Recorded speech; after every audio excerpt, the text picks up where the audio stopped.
Zakaj ste se odločili sodelovati oziroma soorganizirati današnjo konferenco na Gospodarski zbornici Slovenije?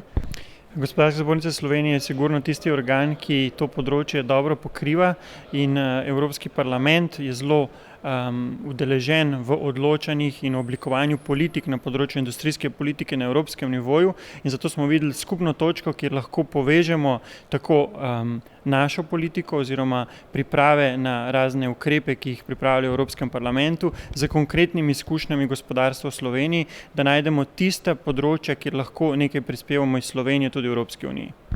Evropa danes govori o industrijski renesansi. Kakšna je vloga Evropskega parlamenta v novi industrijski politiki? Industrija v Evropi predstavlja izredno pomemben delež delovnih mest in področja možnosti za razvoj gospodarstva.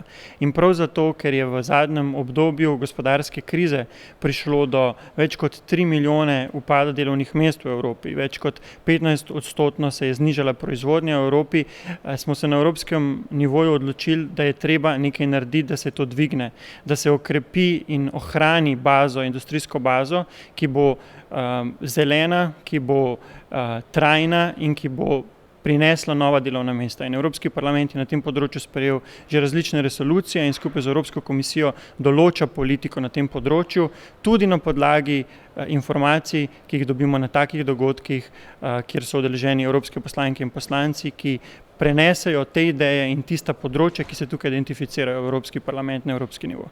Kako vi z evropske perspektive vidite možnosti za industrijski preporod Evrope in kje so tu možnosti oziroma priložnosti za Slovenijo? Ja, Slovenija seveda se mora povezovati, če ostane sama in zaprta v svoj krog, seveda ne bo zgodbe o uspehu. Zato se mi zdi, da Slovenija mora čim prej se vključiti v te mednarodne procese industrializacije in seveda zagovarjati pri tem svoje cilje, predvsem v tem smislu. Ta industrializacija, ki omogoča ogromno novih delovnih mest, mora temeljiti tudi na tako imenovani zeleni perspektivi, tudi na tako imenovanem krožnem gospodarstvu, na pametni specializaciji, digitalizaciji, vendar vse te stvari moramo gledati povezano. Ne samo preko specializacije, ne samo digitalizacije, ampak tudi učinki tega in industrije na zaposlovanje, na socialno politiko, tudi na delovske pravice, na vprašanje davkov, na birokratizacijo, na predpise. Želim samo reči, da odpreti samo eno temo, brez odpremo celotno vprašanje družbene gospodarske perspektive, ne bo potegnilo voza tako hitro naprej, kot bi si želeli. Predvsem je pomembno, da ne zaspimo, da smo del vseh teh sprememb in da aktivno sodelujemo tudi z našim potencialom, ki ga je izjemno veliko na področju znanja, na področju inovativnosti, na področju kreativnosti, če želite, in idej.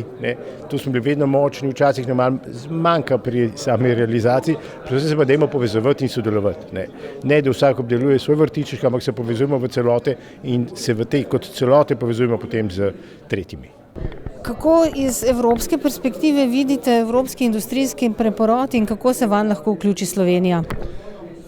V Evropi se je z novo komisijo začelo ponovno govoriti o industrializaciji Evrope. Cilj je 20% bruto družbenega prihoda iz Evropske skupnosti.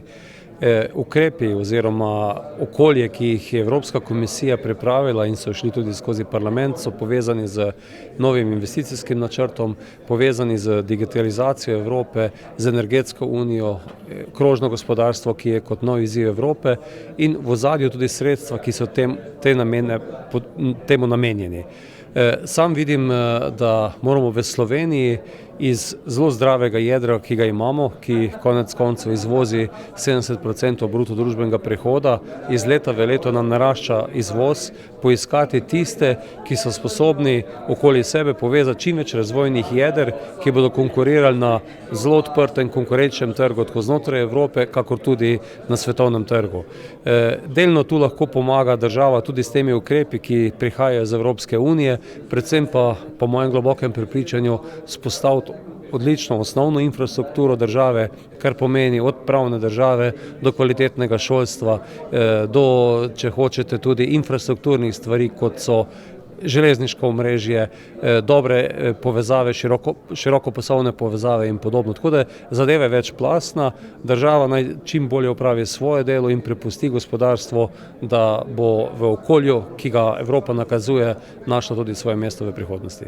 Projekt Digitalna Slovenija bo v letu 2016 vodilni projekt Gospodarske zbornice Slovenije. Kaj so njegovi dolgoročni cilji in njegove prve kratkoročne aktivnosti predvidene? Jaz mislim, da digitalizacija že poteka, tako da vsi mi smo pravzaprav to sprejeli kot nekaj, kar je že del našega vsakdana in pravzaprav je samo še potrebujemo neko združevanje tudi na Gospodarski zbornici v tej smeri. Jaz mislim, da je ena osnovnih stvari, ki se moramo zavedati, je, da moramo združiti vsebine pa digitalizacijo. Na Gospodarski zbornici je ogromno nekih vsebin, kar pomeni ogromno združenj, ki imajo specifične vsebine, od turizma, industrije, elektroindustrije, avtoindustrije in tako naprej. In če se združimo in te informacije in znanja, ki jih imamo, tudi uporabimo skupaj in ponudimo digitalne rešitve, ki vsebujejo vsa ta znanja, vse te vsebine, hkrati tehnologijo, bomo pa uspeli. Ena stvar za na konec, ki je pa moj cilj, pa mislim, da mora biti cilj Gospodarske zbornice kot entitete, ne samo kot povezovalce, je pa v tem, da digitalizira svoje storitve. Kar pomeni, da ratamo na Gospodarski zbornici ponudniki najboljših state-of-the-art rešitev za male, predvsem mala podjetja, ki nimajo možnosti, da bi jih sama razvijala. No, definitivno je današnja konferenca pokazala, da imamo dobre primere, da imamo dobro osnovo za industrijski preporod, da je treba zbrati moči in se povezati, da pa moramo iti v smeri konkurenčnega krožnega gospodarstva. Ne samo konkurenčno gospodarstvo in ne samo krožno gospodarstvo ne bo pripeljalo do industrijskega preporoda. Oboje moramo upoštevati.